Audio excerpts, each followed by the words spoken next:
Hello everybody and welcome back to The Way I See It. So this week I am sat, it's sunny outside today, and I wanted to get this recorded while it was beautiful, light and gorgeous and sunny, and rather than miserable rain in the UK. So my name is Lucy Superfox. Thanks for coming back to my podcast. I enjoy hearing from you guys. I enjoy hearing what you've got to say about the podcast.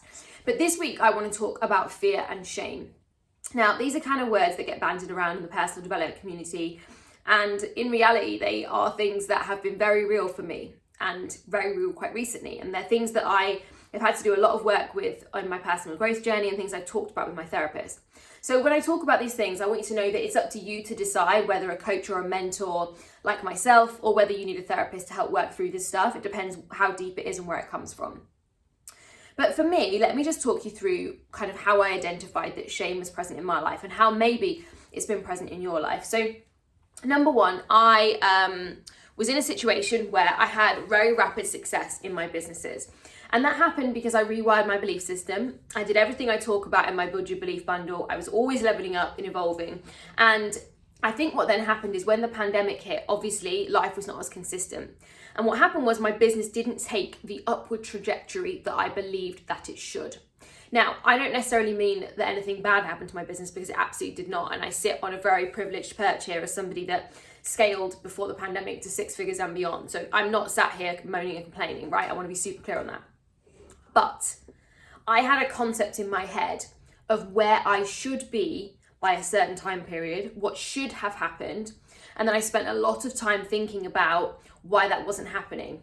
But rather than look at the outside and take practical steps to do what I can, what happened is I internalized all of that. I took on responsibility for everybody else's feelings. I took on responsibility for everyone else's success. I took on responsibility for things that weren't even anything to do with me. In a good way too. You know, I stepped up to the plate in certain things, but I did that, I think, to distract myself from this feeling or this knowing that I should be further along. Now, whenever we catch ourselves saying things like should, supposed to, should have, or there's something wrong with me, that is when we're living in shame. If we say I've done something wrong, that's guilt. So guilt is about a specific action you've taken. Shame is about there's something wrong with me, I'm broken, I'm not good enough, I'm not worthy. So what happened was, rather than look at my business objectively and say, okay, well, I could have done that better, let's improve that, or I did that wrong, and go, okay, well, I feel guilty about that, I didn't maybe take the steps I needed to, blah, blah, blah. What I did was just internalize it all as shame and basically blame myself and make out like, you know, there was something wrong with me. And in reality, there's nothing wrong with me, okay? I just decided that that was the best reason to justify why I felt so disempowered and why I didn't feel like I could step into my next level self. Despite the fact that, you know, I've got a great life, and I want to be really clear, you know, I am not sat here moaning and complaining, but I'm actually just trying to be real and explain why I haven't felt as empowered in kind of mid-2021, why I felt so lost. And I think it's because I had a concept that if I wasn't meeting this certain criteria, then I was basically failing. So what shame normally is shame is usually because we build up a construct of how we think our life should be. And if we're not there, rather than say things like, oh, okay, right, what steps do I need to take? We internalize that and we blame ourselves and we shame ourselves. Now, the reason we shame ourselves is likely there was somebody in our life in our early years, whether it's a parent, a friend at school, a boyfriend. You know, mine was definitely late teen years boyfriend situation. And if you're in any of my mini bundles of courses, you get access to all the bonus content where I tell you about the story of my love life and the real behind the scenes stuff that I would never tell on a podcast or on social media. So make sure to check that out if you are in those mini bundles and courses. Digressing. But anyway, and that definitely came because he was somebody who needed to put me down in order to feel powerful. And I just didn't even see this until literally this year. And we've been broken up like 10 years. So it can happen all the time and any time. It can happen when you've put somebody on a pedestal, basically. And when you put someone on a pedestal, if they say something to you about improving something, or they say something that disagrees, you can often feel like that's them shaming you if you are predisposed to that. And so without me knowing, I've been predisposed to shame my whole life, which is why in some ways I have been so confident and driven and directed, because I've just deflected it. So anyone who's tried to say anything to me, I've deflected it and been like, fuck you. We're not, you know, I don't trust your opinion, I don't respect you. But what that's also done is meant I don't have a lot of close friends, because I don't want to listen to other people's opinions, because I deflect it because it makes me feel so disempowered, right? So actually what shame is not about avoiding people that make you feel shame. It's not about avoiding being shamed. Actually what it is about empowering yourself to be able to set boundaries, and it's empowering yourself enough to know that it's bollocks. And so if you find yourself trapped in this feeling of shame, the first step is to identify where it's come from. This is not about apportioning blame to anyone. It's not about, putting that out there and saying, oh, this is the reason I am this way is because of this person. Because actually what you're then doing is creating a more disempowered state, a more victim mindset. But actually understanding where something comes from, just like we do with limiting beliefs in the Build Your Belief bundle, right?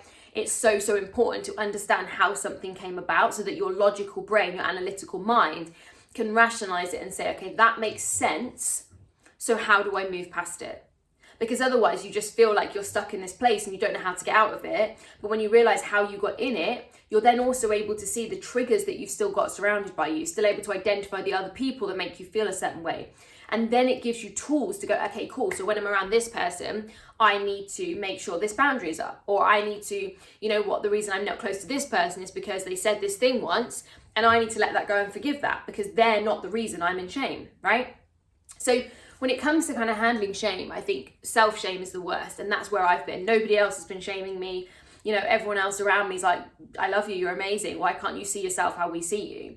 And that is because I've created this scenario where, because I was so used to being shamed, and that shame almost became part of my identity. And by that, what I want to say is this: that person who made me feel shame never did it intentionally. I truly believe that. It's just how they were, right? What that then meant was when we were no longer together, I stepped into a massive place of power, and the subsequent 8 years from that created massive success, massive momentum, massively confident, massive life transformation. So I think because I was almost thankful and grateful for that experience to get me where I am today, I think I allowed that mindset behavior to change. I think I thought that being hard on myself or shaming myself would keep me in a place of power, and it's complete and utter bollocks. So what I've worked out is that doesn't serve me. Keeping myself in a place of shame doesn't fucking serve me, and it doesn't fucking serve you, babe, either. And I'm really aggressively passionate about it because I can't believe that I've ultimately let myself live in this bit of a place of misery for the past 8 months, maybe even longer, because I've been shaming myself about an illusion of where my life should be. And so regardless of someone's perceived success on the outside, know that it's only irrelevant. Like, your view of their life is irrelevant if their view of their life isn't ideal. If my view of my life isn't pure happiness and gratitude and joy and where I want to be, or I'm on the way to where I want to be, your opinion of that is basically invalid. And I want you to understand that. So when you know someone who's in shame, your opinion of them cannot change their opinion of themselves. It can absolutely make them feel better. It can be a compliment in the moment. It can be a buffer, right? But it cannot change how they feel about themselves.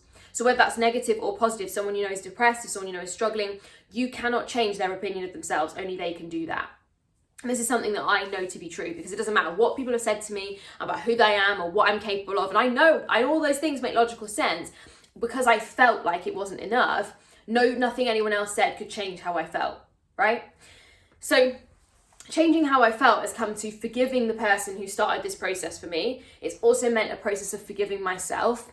It's also meant a process of letting go of the things that I thought I should have by now, letting go of the shoulds. And I always say fuck the shoulds. So I don't know why I was trapped in this cycle, right?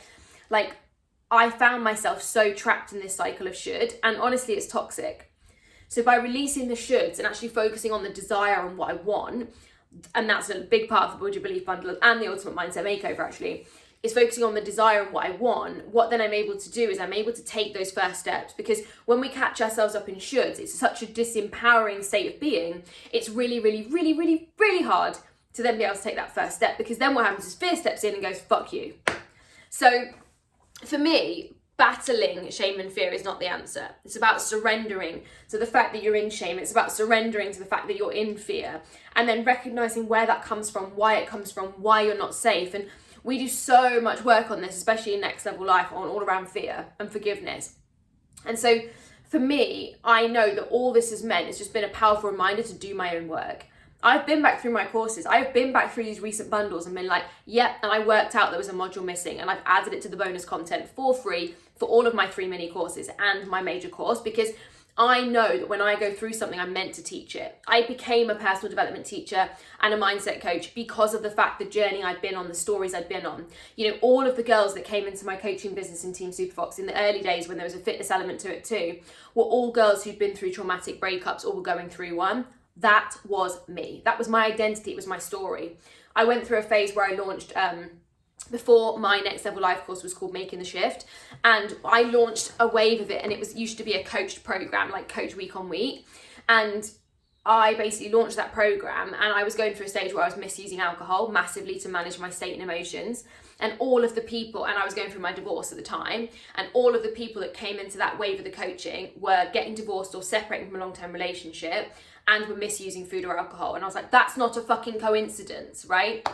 And so just know that, like, when I speak and when I teach in my courses, it's from a fucking experience. It's not from a silver perch.